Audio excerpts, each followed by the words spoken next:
क्या आपको भी लगता है कि ट्रेडिंग का मतलब एक बड़ा सेटअप, 3-4 मॉनिटर और रातों रात पैसा double? The answer is no. अगर आप ट्रेडिंग में कंटिन्यूसली पैसे को जनरेट करना चाहते हो, कंटिन्यूसली प्रॉफिट को अर्न करना चाहते हो, तो आपको एक ट्रेडर नहीं बल्कि एक प्रो ट्रेडर बनना पड़ेगा। और प्रो ट्रेडर बनना कोई लक का बात नहीं है, it's a completely skill, risk management और साइकोलॉजी। और अगर आप भी अपनी प्रो ट्रेडिंग की जर्नी को शुरू करना चाहते हैं तो वीडियो को एक लाइक और चैनल को सब्सक्राइब जरूर कर देना, being a part of different trader. और इस वीडियो को कंप्लीट वॉच करने के बाद आपको कोई दूसरी वीडियो नहीं देखनी पड़ेगी to become a pro trader. अब देखो, अगर आप स्टॉक मार्केट में आ चुके हो, आपको candlestick pattern, chart pattern, support resistance, even आप मार्केट का बिहेवियर भी समझ चुके हो, फिर भी अगर आपको लॉस हो रहा है तो इसका मतलब ये नहीं है कि आपका लक ख़राब है। एक्चुअल में जो चीज़ ख़राब है वो है आपकी लर्निंग। जी हाँ दोस्तों, बहुत सारे जो ऐसे नए बिगनर आ रहे हैं, बहुत सारे ऐसे ट्रेडर हैं, उनके माइंड में ये कन्फ्यूज़न रहती है कि वो कौन सी मार्केट में ट्रेड करें। कभी वो इंडियन मार्केट में ट्रेड करते हैं, कभी वो क्रिप्टो मार्केट में ट्रेड करते हैं, कभी वो इनसे लॉस खा के फॉरेक्स मार्केट में शिफ्ट होने के लिए सोचते हैं। देखो, उसमें भी अलग से कन्फ्यूज़न है। कोई डे ट्रेडिंग सीख रहा है, कोई स्विंग ट्रेडिंग सीख रहा है, कोई ऑप्शन ट्रेडिंग सीख रहा है। इनमें मिला के सब में आपको जो लॉस ही होने वाला है, क्योंकि जो डे ट्रेडिंग की जो स्ट्रैटेजी है वो स्विंग ट्रेडिंग में आपको प्रॉफिट नहीं बना के दे सकती, और जो ऑप्शन ट्रेडिंग की स्ट्रैटेजी है वो आपको कभी भी डे ट्रेडिंग में प्रॉफिट बना के नहीं दे सकती हैं। अलग अलग चार्ट, अलग अलग टाइम फ्रेम, अलग अलग जो है टूल्स हैं, उन सबका एक अलग अलग इंपॉर्टेंस है। हर एक चीज़ में ट्रेडिंग में एक अलग अलग इंपॉर्टेंस होती है, जिनको आपको उनके सही वक्त पे इस्तेमाल करना है और कब इस्तेमाल करना है ये भी आपको पता होना चाहिए। और इन सब के बाद अगर आप अपने लॉस होने का कारण ढूंढने जाओगे तो आपको पता चलेगा कि गलती कभी स्ट्रैटेजी की थी ही नहीं, गलती आपकी खुद की थी। मार्केट नहीं, आपका माइंड ही आपका दुश्मन था। और प्रो ट्रेडर जो है वो माइंड पे कंट्रोल करना सीख जाता है, वो मार्केट से कभी भी फाइट नहीं करता है। और जो अपने माइंड पे कंट्रोल करना सीख जाता है वो ही जो है मार्केट पे कंट्रोल करना सीखता है। और वीडियो में आगे मैं आपको ऐसे 5 पॉइंट बताऊंगा जिनको फॉलो करने के बाद आप भी एक प्रो ट्रेडर की कैटेगरी में आ जाओगे, तो वीडियो को बिल्कुल भी स्किप मत करना। जिनमें पॉइंट नंबर 1 है, never trade randomly. Pro trader कभी भी किसी भी ट्रेड में रैंडमली जो है नहीं घुसता है। वो एक ही सेटअप, एक ही स्ट्रेटजी और एक ही चार्ट को जो है अच्छी तरह से एनालाइज करता है, और उसके बाद एक प्लान को क्रिएट करता है कि उसकी जो है एंट्री कहाँ पे होने वाली है, उसका स्टॉप लॉस क्या होने वाला है, उसका टारगेट कितने होने वाला है, और इवन उसके बाद जो है सही टाइम क्या होने वाला है जब वो अपने प्लान को एग्जीक्यूट करेगा। उसको पहले से ही पता होता है कि अगर मार्केट उसके अगेंस्ट जाएगी तो वो कितना लॉस एक्सेप्ट करेगा, अगर मार्केट उसके फेवर में जाएगी तो वो कितना प्रॉफिट लेके मार्केट को एग्जिट करेगा। ये सब चीज़ें जो हम प्रो ट्रेडर पहले ही डिसाइड कर लेते हैं ट्रेड लेने से पहले। कोई भी ट्रेड अगर मिस हो जाता है तो वो रैंडमली किसी भी ट्रेड में एंट्री नहीं बना लेता है। लेकिन वहीं पर बिगिनर क्या करते हैं, बिगिनर जो है मार्केट की डायरेक्शन को लेकर कंफ्यूज रहते हैं कि मार्केट अप जाएगा, मार्केट डाउन जाएगा, वो कहीं ट्रेड को मिस तो नहीं कर रहे हैं। हर एक कैंडल पे जो है वो बाय सेल की अपॉर्चुनिटी को ढूंढते रहते हैं, और ओवरऑल वो लॉस में जो है अपने डे को क्लोज करते हैं। अगर आप मार्केट में कन्फ्यूजन लेके या फिर रैंडमली ट्रेड करोगे तो आप कभी भी प्रॉफिट को अर्न कर ही नहीं पाओगे। हो सकता है 1-2 बार आपको प्रॉफिट हो भी जाए, लेकिन ओवरऑल आप मंथ के एंड में जो है आपका जो PNL होने वाला है वो रेड में ही क्लोज होने वाला है। और पॉइंट नंबर 2 है, never trade without stop loss. देखो, प्रो ट्रेडर कभी भी कोई भी ट्रेड जो है विदाउट स्टॉप लॉस के पंच ही नहीं करता। ट्रेड लेने से पहले वो सोच लेता है कि उसका अगर ट्रेड ऑपोजिट डायरेक्शन में जाता है तो उसका कितना लॉस हो सकता है। देखो, उसको अच्छी तरह से पता है कि मार्केट जो है टोटली अनप्रडिक्टेबल है, यानी मार्केट को प्रेडिक्ट किया ही नहीं जा सकता। मार्केट में कभी भी कोई भी न्यूज़ सडन आ सकती है, कोई भी स्पाइक जो है क्रैश कर सकती है, या फिर कोई भी इवेंट जो है आपके अगेंस्ट आ सकता है, तो आपका जो है उसमें कैपिटल वाइप आउट ना हो। यानी कि एक मैक्स स्टॉप लॉस जो है आपके ट्रेडिंग सिस्टम में पहले से ही लगा होना चाहिए कि अगर मार्केट आपके अगेंस्ट चले जाती है, कोई भी ट्रेड अगर आपके अगेंस्ट चला जाता है तो आपका मैक्स लॉस जो है वो आपकी लिमिट से ज़्यादा नहीं होना चाहिए। प्रो ट्रेडर के लिए बिना स्टॉप लॉस के ट्रेड करना बल्कि एक सुसाइड मिशन जैसा होता है। वहीं पे बिगिनर क्या करते हैं, वो स्टॉप लॉस को एक्सेप्ट ही नहीं करना चाहते हैं।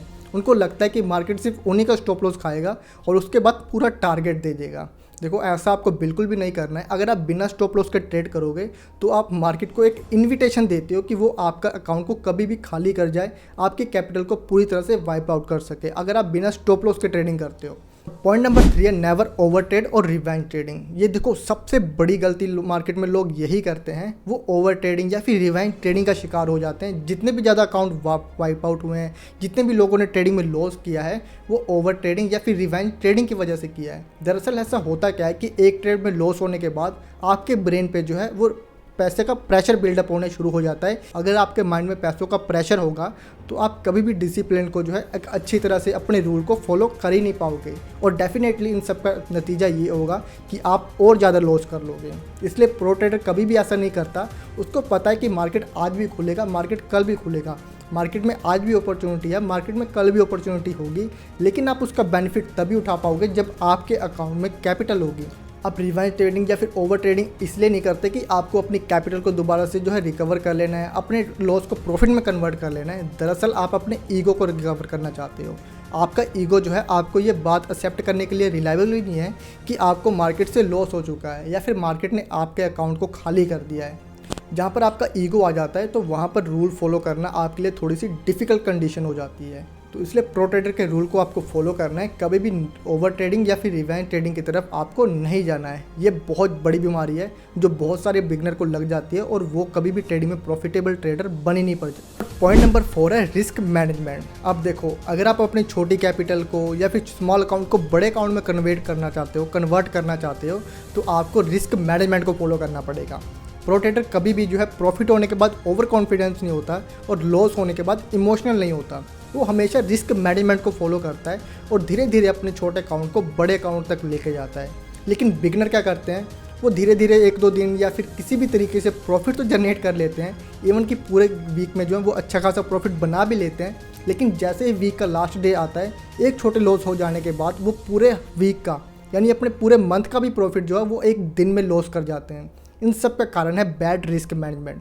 आपको जो है रिस्क मैनेजमेंट को जो है अच्छी तरह से जो है आपको स्टडी करना पड़ेगा कि आप पर ट्रेड में कितना लॉस ले रहे हो और उसके बदले में आपको प्रॉफिट कितना चाहिए, या फिर आप एक ट्रेड में कितने % अपनी कैपिटल को यूज़ कर रहे हो और उसके बदले में आपको कितना रिस्क लेना है। ये सब आपको ट्रेडिंग में रिस्क मैनेजमेंट ही सिखाता है। मेरा यकीन मानिए, अगर आपके पास ट्रेडिंग में कोई भी स्ट्रैटेजी नहीं है, आप सिर्फ बाय करना सीख गए हो, सेल करना सीख गए हो, लेकिन आपके पास एक अच्छा रिस्क मैनेजमेंट है, तो आप फिर भी ट्रेडिंग में प्रॉफिटेबल बन सकते हो। यानी कि फाइनेंस की दुनिया में, ट्रेडिंग की दुनिया में जो भी काम होता है वो रिस्क मैनेजमेंट पे ही डिपेंड किया जाता है, रिस्क टू रिवार्ड रेशो जिसको हम कह लेते हैं। तो इसलिए आपको जो है रिस्क मैनेजमेंट को अच्छी तरह फॉलो करना पड़ेगा अगर आप प्रो ट्रेडर बनना चाहते हो। और पॉइंट नंबर 5 है मेंटेन ट्रेडिंग जर्नल। देखो, बहुत सारे बिगनर इसको इग्नोर कर देते हैं और ट्रेडिंग जर्नल को मेंटेन करना ही नहीं चाहते हैं, लेकिन प्रो ट्रेडर ऐसी गलती बिल्कुल भी नहीं करता है। वो किस दिन क्या ट्रेड कर रहा है, किस वजह से कर रहा है, या फिर किसी दिन ट्रेड नहीं भी कर रहा है, इन सब चीज़ों को जो है वो ट्रेडिंग जर्नल में नोट करता है। ये सब सीखने के लिए कि किस दिन उसकी स्ट्रैटेजी अच्छे से काम कर रही है या फिर वो किन किन गलतियों को जो है दोहरा रहा है जिसकी वजह से उसको मार्केट में लॉस हो रहा है। अब देखो, प्रो ट्रेडर बनना कोई एक दिन का बात नहीं है, ये कंटिन्यूसली प्रोसेस है। इसको आपको धीरे धीरे सीखना पड़ेगा, और ये आप सीखोगे कहाँ से, जब आप ट्रेडिंग जर्नल को अच्छे से मेंटेन करोगे। इसलिए आज से ही आपको ट्रेडिंग जर्नल को मेंटेन करना चाहिए। भले से आपको लॉस हो रहा है, प्रॉफिट हो रहा है, इन सब का कारण आपको जो है मार्केट में ऑफ होने के बाद आपको ट्रेडिंग जर्नल में लिखना चाहिए कि आपकी स्ट्रैटेजी कब आपको कितना रिवार्ड कर रही है, कब आपका लॉस हो रहा है, आपने कब कौन सा ट्रेड किस रीज़न से लिया। अगर आप मार्केट में ट्रेड नहीं भी ले रहे हो किसी दिन, उसका भी आपको रीज़न लिखना है कि ये कारण था, आपका सेटअप नहीं बना, इसलिए आपने ट्रेड नहीं पंच किया। अब देखो, ये बोरिंग सा काम आपकी ट्रेडिंग लाइफ में इतना ज़्यादा डिसिप्लिन आपके अंदर ला देगा कि आप कब प्रॉफिटेबल ट्रेडर और कब प्रो ट्रेडर बन जाओगे आपको पता ही नहीं चलेगा। तो बस यही था हमारी आज की इस वीडियो में। अगर आप भी प्रो ट्रेडर की जर्नी में आना चाहते हो तो हैशटैग वीडियो के नीचे प्रो ट्रेडर जरूर कमेंट कर देना। और स्टॉक मार्केट के रिलेटेड ऐसा ही कंटेंट अगर आपको आगे भी चाहिए तो हमारे चैनल डिफरेंट ट्रेडर को आज ही सब्सक्राइब कर देना फॉर मोर ट्रेडिंग कंटेंट।